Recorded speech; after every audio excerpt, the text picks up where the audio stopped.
and it was about trying to establish the basis for statutory right for people to be employed rather than on the basis of charity. This was a particularly controversial question because instead of what happened in Germany after the war, partly because of the impact of the revolution, Germany brought in the employment law, which meant that you actually needed to have a certain proportion of your workforce as disabled, okay?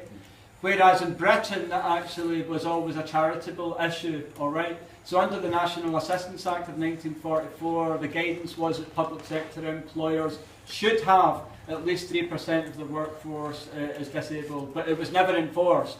And in fact, funnily enough, it was abolished with the Equality Act in 2010. So the advisory guidance actually that was never enforced then disappeared with the supposedly most progressive legislation that everybody else should copy. So the National League of the Blind were the people who organised these protests, and the National League of the Blind then became community. So it's part of the community branch of the Unite trade union today. So that answers your question. There were two marches, one in 1920 and one in 1936. They had a great deal of relationships between the National Unemployed Workers Movement and in particular the latter years, which I think started in 1929, so to 1936 there was lots of cross-fertilisation between what was then the Communist Party in Britain and the blind people's organisations, which is a fascinating piece of research for anybody that might be interested. But anyway, I wanted to touch on the thing about the word disability. Funnily enough, in 2012, the chair of the International Paralympics Committee said that on the basis of these wonderful, successful Paralympic Games, we should get rid of the word disability. After all, look at all these people achieving these wondrous things. Look at these superhumans, as Channel 4 called them. The thing about it is, of course, is that the Paralympics represent a tiny, tiny, tiny, relatively privileged minority of disabled people who have the resources and ability and support to be able to do the kind of fantastic things that they do. I mean, Oscar Pistorius, if you take him for example, his running blades cost £15,000 each, right? If you look at the kind of powered wheelchairs or the specialised wheelchairs for that brilliant sport, murder ball, which is insanely violent, they actually cost up to £60,000 a time, all right? So you're talking about a hell of a lot of money. The interesting thing, though, is that if you read Oscar Pistorius' biography, the word disability is mentioned nowhere. Just in case you don't know who I'm talking about, Oscar Pistorius had both legs amputated at a very, very young age due to a rare disease, and so as a consequence went through all his life with using various prosthetics in place of his lower legs and feet. And he pioneered these running blades, which were actually, ironically enough, attacked as being unfair by other athletes at the time. And when he left the final in 2012, he denounced the person who won as using blades which hasn't been approved and so on as his had been, and therefore he was defeated by somebody who had unfair blades. So it's quite ironic. However, the thing that's really, funny is not the right word, is that this same person who had through all his life denied being disabled, when he was on trial for murder, suddenly he became the most traumatically disabled person in the world, who needed a gun under his pillow and who needed a battery of firearms in his house, not because he was a psychotic racist Afrikaner, but because actually he was a deeply traumatised disabled individual. All right? So, as I said, the issue of disability and disability identity is a profoundly politicised issue, which is never free-floating in terms of ideology or anything like it.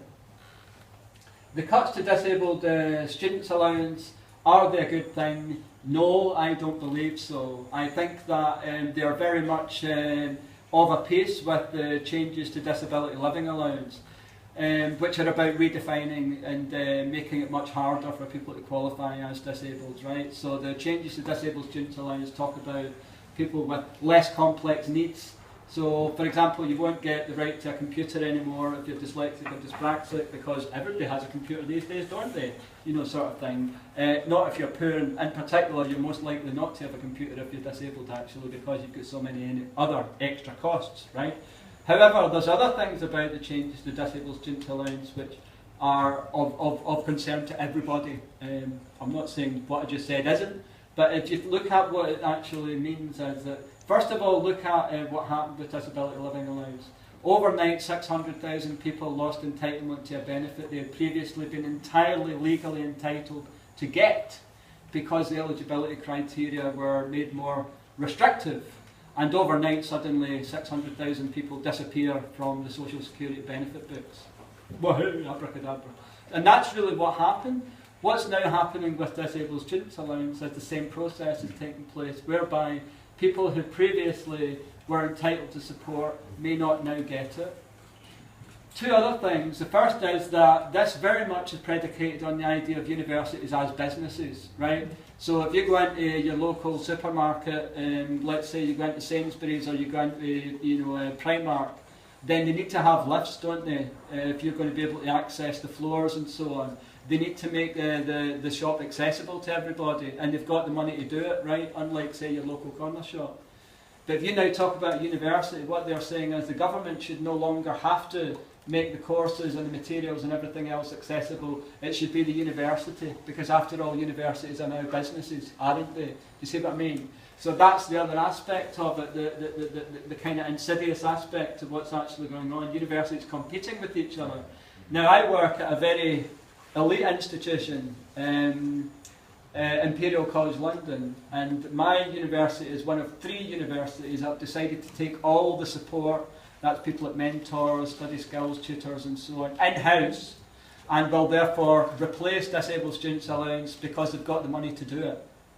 However, if you're, Manchester Metropolitan University or one of the ex-polys, you're not likely to have that kind of money. So it's probably going to be the lawyers that are going to benefit most from this. As people say, it's not a reasonable adjustment for my university to support a deaf student. It costs too much money for British Sign Language interpreters, so we're not prepared to pay it, and therefore our course is not going to, it's going to adopt competence standards which are going to mean that disabled people can't do it. That's a danger, I think, in the situation. And I think that it's also likely to mean that you're going to reinforce what already is a 2-tier education system, with the most rich and richly resourced institutions able to afford to provide support in-house, while everyone else relies on a rapidly disappearing disabled students allowance government benefit. So that's my great fear about it, really. I think the whole concept of independence is a toxic and powerful fantasy, really, that I think lots of people, sign up for. I mean, we are always dangled these wonderful baubles of great, rarefied existence. Mercedes-Benz's advertising the telly, and your diamonds are forever, and all the rest of that kind of stuff. What was the slogan for the Royal Bank of Scotland's advert actually played very much with these concepts? Said, empower yourself with a loan from the Royal Bank of Scotland. That's an insidious way to use language which is supposed to be about, enhancing people's facility inside the society, and saying really it's down to you, pulling yourself up by your bootstraps and so on.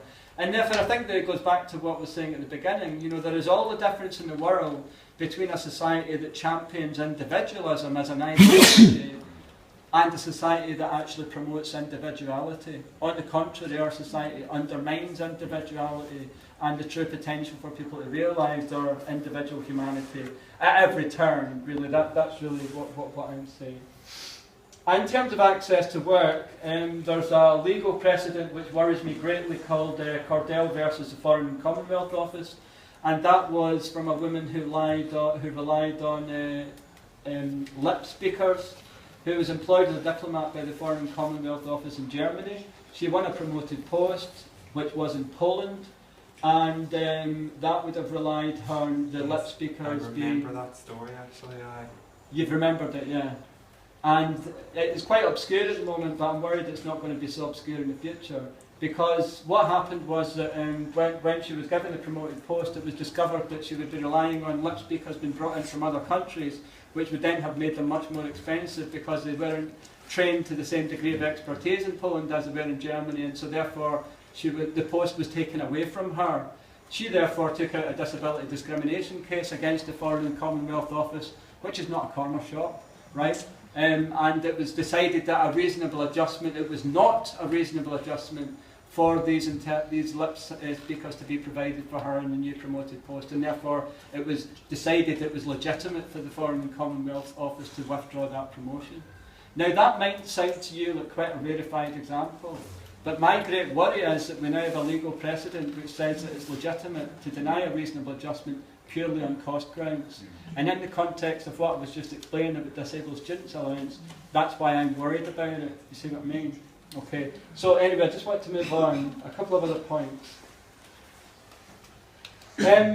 I think that if you look at the issue of how much money is actually involved in redesigning the benefit system, if you look at how much money, for example, has been involved in redesigning the immigration system, you know, and think about how much money has been involved in immigration controls and all the rest of it, and how much money is involved in, you know, fraud officers investigating benefit fraud, the huge adverts you see up and down the country with the searchlight and so on, grass somebody up and this, that and the other.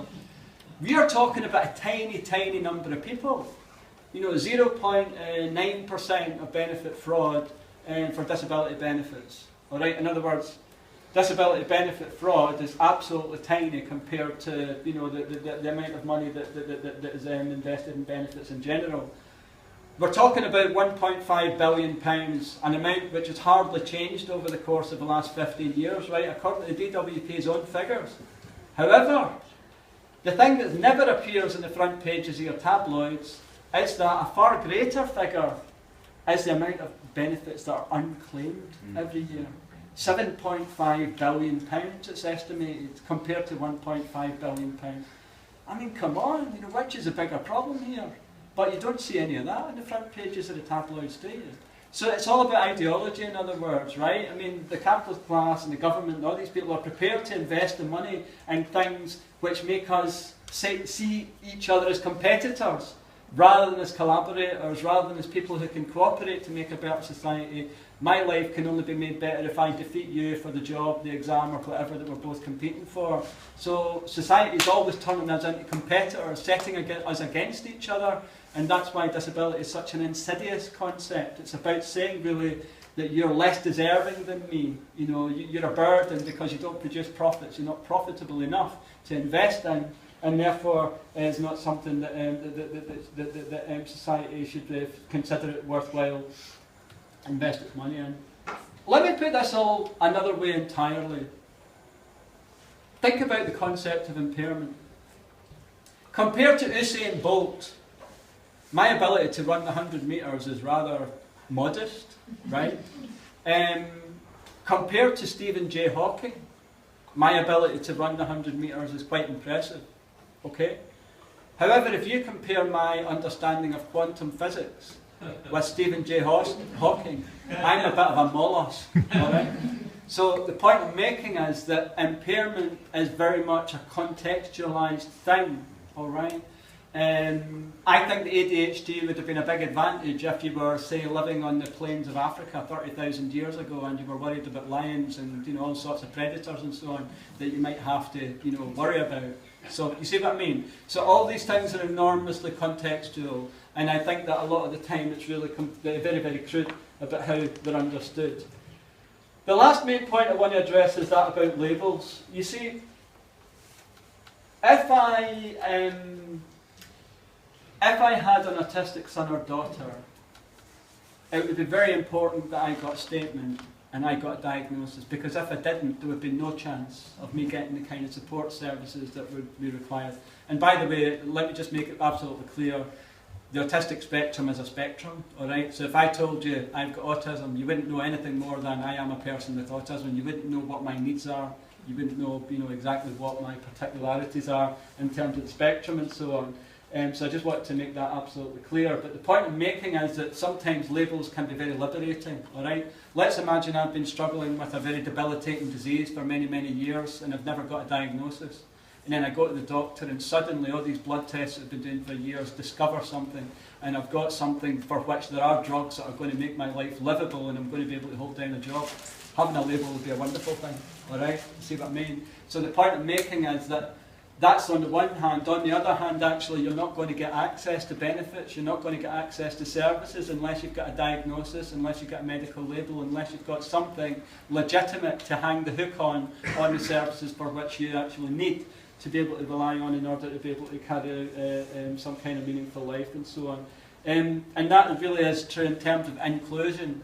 You brought up an awful lot of stuff, you might want to talk to me afterwards, but basically inclusion is again a very questionable concept. It's a bit like integration in relation to racism, right? Mm-hmm. Integration with who and for what, right? Inclusion in terms of what? You know, inclusive education is a term I think that we all aspire to and we all want to see in terms of a reality. But in a badly underfunded, overstretched education system, how are you going to get the real support that you might need for the highly individual person that you are as you're trying to get the particularities of your needs met in a kind of society in which we live? That's something that means lots of people are going to continue to find a special school that their kid is going to get sent into, and I'd never criticise anybody for having to make that choice, and I just wanted to make that plain, because while I completely uphold the idea that everybody should be part of a comprehensive education that's genuinely comprehensive and genuinely universal, the reality is we're very, very far away from that, ambition, and that's something, therefore, that brings us back to the crucial question. I loved what the bloke at the back said about equalities in practice. The truth of the matter is that the only equalities you're going to be able to win are those that you can fight for, all right? The kind of civil rights that we have, the American writer Martha Russell described it as free market civil rights, okay? You can have what rights you can afford to pay for, okay? You're not going to have any other kind of rights. And therefore I think that brings us to the last issue that I really want to touch on. That is, incidentally, I think that's quite just worth saying. This is from the film The Life of Brian. Do you remember the bit where Brian says, don't follow me, we're all individuals, we're all different and so on, and somebody says, I'm not. To me, that kind of sums it up quite brilliantly, doesn't it? Nobody wants to be different, everybody wants to conform and so on.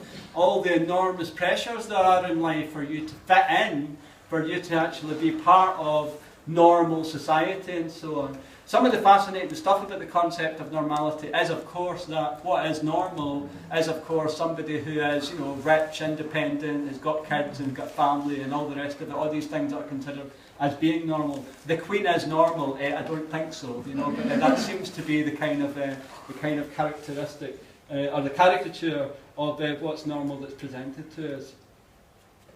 So really the point is that the genuine equality can only be delivered by a fight to get it. This is one of my favourite cartoons. It's attributed, the quote that is, to Albert Einstein. I'd like to think that Albert Einstein said it, but I believe it probably actually didn't. However, it's certainly something he could have said. And the quote is, everyone is a genius, but if you judge a fish by its ability to climb a tree, it will spend the rest of its life thinking that it is stupid. And then just in case you can't see the slide, it's a bloke sitting at a table in front of a group of animals. It's a dog, a seal, a goldfish in a bowl, an elephant, a penguin, a bird, and a chimpanzee. Behind them is a tree. And he says to them all, for a fair selection, everybody has to take the same exam. Please turn round and climb the tree. Alright?